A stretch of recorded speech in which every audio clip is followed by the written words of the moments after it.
Praise the lord అందరికీ. Bible reading in 6 months, day 171, June 28. రెండవ భాగంగా ఫిలోమోనుకి రాసిన పత్రిక.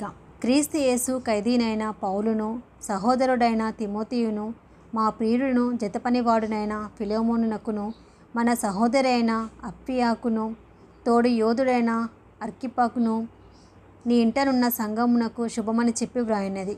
మన తండ్రి అయిన దేవుని నుండి, ప్రభు అయిన యేసుక్రీస్తు నుండి కృపయు సమాధానమును మీకు కలుగునుగాక.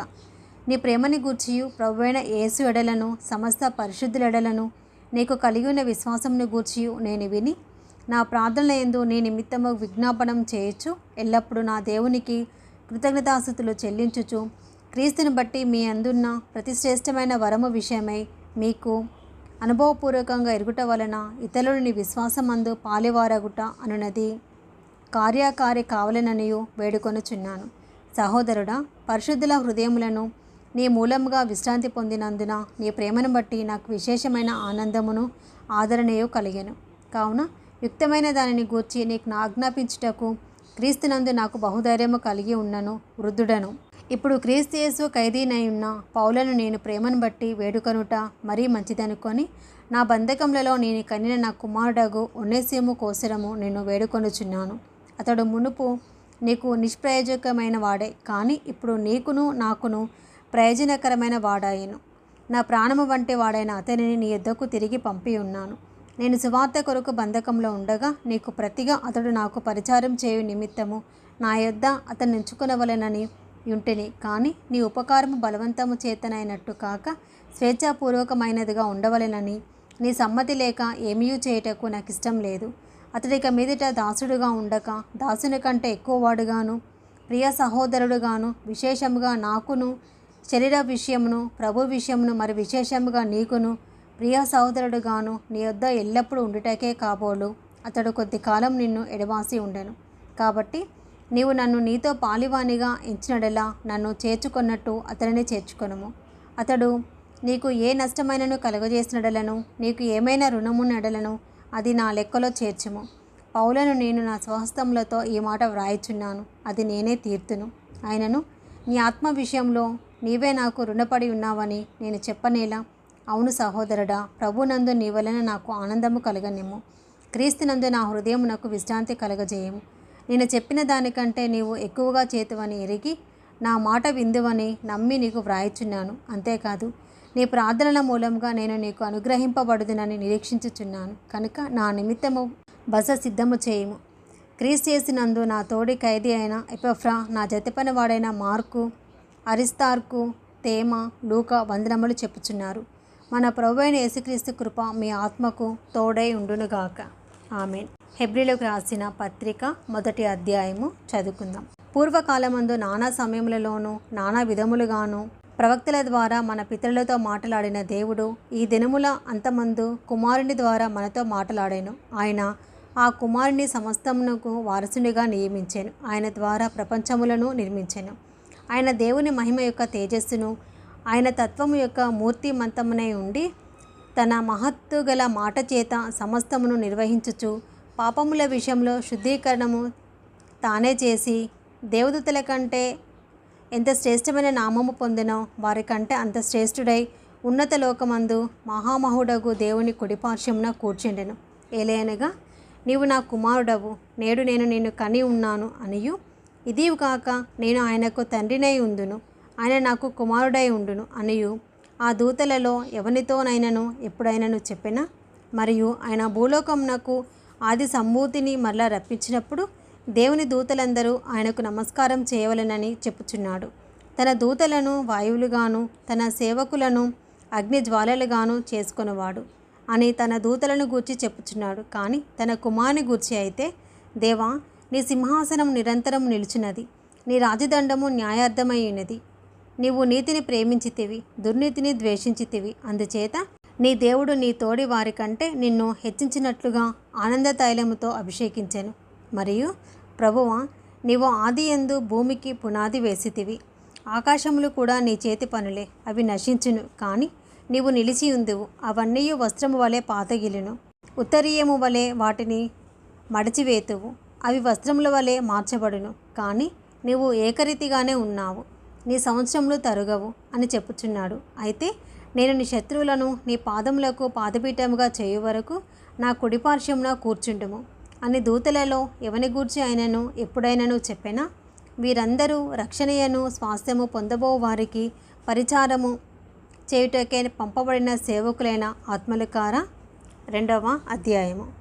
కావున మనము వినిన సంగతులను విడిచిపెట్టి కొట్టుకొని పోకుండానట్లును వాటి యందు మరి విశేష జాగ్రత్త కలిగి ఉండవలెను. ఎందుకనగా దేవదూతల ద్వారా పలుకబడిన వాక్యము స్థిరపరచబడినందున ప్రతి అతిక్రమమును అవిధేయతయు న్యాయమైన ప్రతిఫలము పొంది ఉండగా ఇంత గొప్ప రక్షణను మనము నిర్లక్ష్యం చేసినట్లా ఎలాగూ తప్పించుకుందాము? అట్టి రక్షణ ప్రభు బోధించుట చేత ఆరంభమై దేవుడు తన చిత్తానుసారముగా సూచక్రియల చేతను మహత్కార్యముల చేతను నానా విధములైన అద్భుతముల చేతను వివిధములైన పరిశుద్ధాత్మ వరములను అనుగ్రహించుట చేతను వారితో కూడా సాక్ష్యమిచ్చుచుండగా వినిన వారి చేత మనకు దృఢపరచబడెను.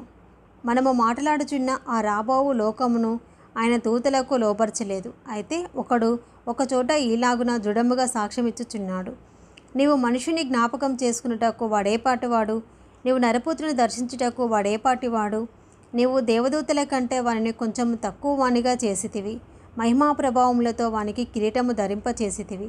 నీ చేతి పనుల మీద వానికి అధికారం అనుగ్రహించితివి. వాని పాదముల కింద సమస్తమును ఉంచితివి. ఆయన సమస్తమును వానికి లోబర్చినప్పుడు వానికి లోబర్చకుండా దేనిని విడిచిపెట్టలేదు. ప్రస్తుతమందు మనము సమస్తమును వానికి లోబర్చుట ఇంకను చూడలేదు. కానీ దేవుని కృప వలన ఆయన ప్రతి మనుషుని కొరకు మరణము అనుభవించినట్లు దూతల కంటే కొంచెము తక్కువ వాడిగా చేయబడిన యేసు మరణము పొందినందున మహిమా ప్రభావములతో కిరీటము ధరించిన వానిగా ఆయనను చూచుచున్నాము. ఎవరి నిమిత్తము సమస్తమును ఉన్నవో, ఎవని వలన సమస్తమును కలుగుచున్నవో ఆయన అనేకులైన కుమారులను మహిమకు తెచ్చుచుండగా వారి రక్షణకర్తను శ్రమల ద్వారా సంపూర్ణులుగా చేయుట ఆయనకు తగును.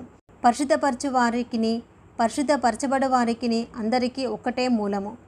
ఈ హేతువు చేతను వారిని సహోదరులని పిలుచుటకు ఆయన సిగ్గుపడక నీ నామమును నా సహోదరులకు ప్రచురపరుతును, సమాజము మధ్య నీ కీర్తిని గానము చేతును అనెను.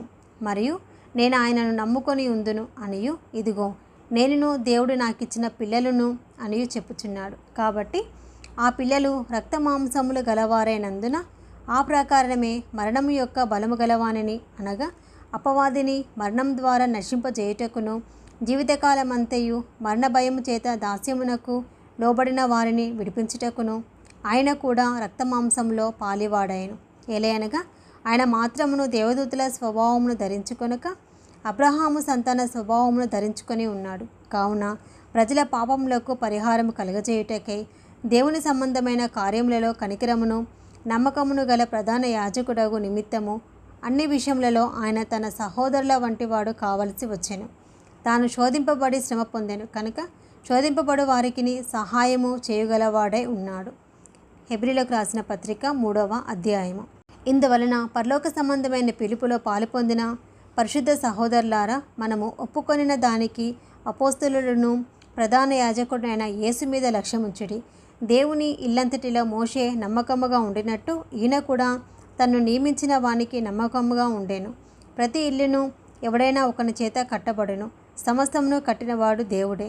ఇంటికంటే దానిని కట్టిన వాడెక్కువ ఘనత పొందినట్టు ఈయన మోషే కంటే ఎక్కువ మహిమకు అర్హుడుగా ఎంచబడెను. ముందు చెప్పబో సంగతులకు సాక్షార్థముగా మోషే పరిచారకుడై ఉండి దేవుని ఇల్లంతటిలో నమ్మకముగా ఉండెను. అయితే క్రీస్తు కుమారుడై ఉండి ఆయన ఇంటి మీద నమ్మకముగా ఉండెను. ధైర్యమును నిరీక్షణ వలని ఉత్సాహమును తుదమట్టుకు స్థిరముగా చేపట్టినడల మనమే ఆయన ఇల్లు. మరియు పరిశుద్ధాత్మ ఇట్లు చెప్పుచున్నాడు, నేడు మీరు ఆయన శబ్దమును వినినెడల అరణ్యంలో శోధన దినమందు కోపము పుట్టించినప్పటి వల్లే మీ హృదయములను కఠినపరచుకొనకుడి.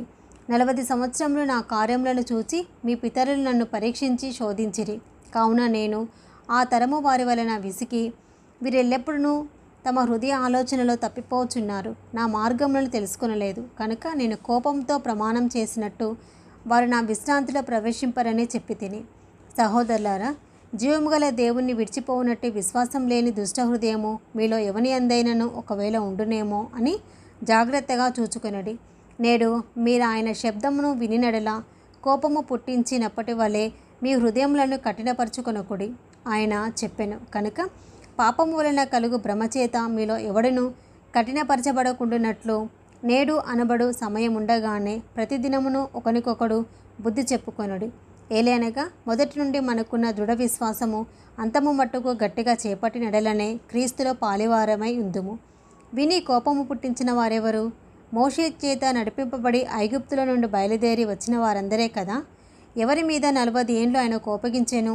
పాపము చేసిన వారి మీదనే కదా. వారి శవములు అరణ్యంలో రాలిపోయెను. తన విశ్రాంతిలో ప్రవేశింపరని ఎవరిని గూర్చి ప్రమాణం చేసెను? అవిధేయులైన వారిని గూర్చియే కదా. కాగా అవిశ్వాసం చేతనే వారు ప్రవేశింపలేకపోయిరని గ్రహించుచున్నాము. హెబ్రీయులకు రాసిన పత్రిక 4వ అధ్యాయము. ఆయన యొక్క విశ్రాంతిలో ప్రవేశించుదామను వాగ్దానము ఇంకా నిలిచి ఉండగా మీలో ఎవడైనను ఒకవేళ ఆ వాగ్దానమును పొందకుండా తప్పిపోవునేమో అని భయం కలిగి ఉందాము. వారికి ప్రకటింపబడినట్లు మనకును సువార్త ప్రకటింపబడెను, కానీ వారు వినిన వారితో విశ్వాసము కలవారై కలిసి ఉండలేదు. కనుక విన్న వాక్యము వారికి నిష్ప్రయోజనమైనదాయను. కాగా జగత్పునాది వేయబడినప్పుడే ఆయన కార్యములన్నీ సంపూర్తి అయి ఉన్నను. ఈ విశ్రాంతిని గూర్చి నేను కోపంతో ప్రమాణం చేసినట్టు వారు నా విశ్రాంతిలో ప్రవేశింపరు అని ఆయన చెప్పిన మాట అనుసరించి విశ్వాసులమైన మనము ఆ విశ్రాంతిలో ప్రవేశించుచున్నాము. మరియు దేవుడు 7వ దినమందు తన కార్యములన్నిటిని ముగించి విశ్రమించెను అని 7వ దినమును గూర్చి ఆయన ఒక చోట చెప్పి ఉన్నాడు. ఇదియుగాక ఈ చోటుననే వారు నా విశ్రాంతిలో ప్రవేశింపరు అని చెప్పి ఉన్నాడు. కాగా ఎవరో కొందరు విశ్రాంతిలో ప్రవేశించుదన్న మాట నిశ్చయము కనుకను ముందు సువార్త వినిన వారు అవిధేయత చేత ప్రవేశింపలేదు. కనుకను నేడు మీరు ఆయన మాట వినినడల మీ హృదయములను కఠినపరచుకొనకూడని వెనుక చెప్పబడిన ప్రకారము ఇంతకాలమైన తర్వాత దావీదు గ్రంథంలో నేడు అని ఒక దినమును నిర్ణయించుచున్నాడు.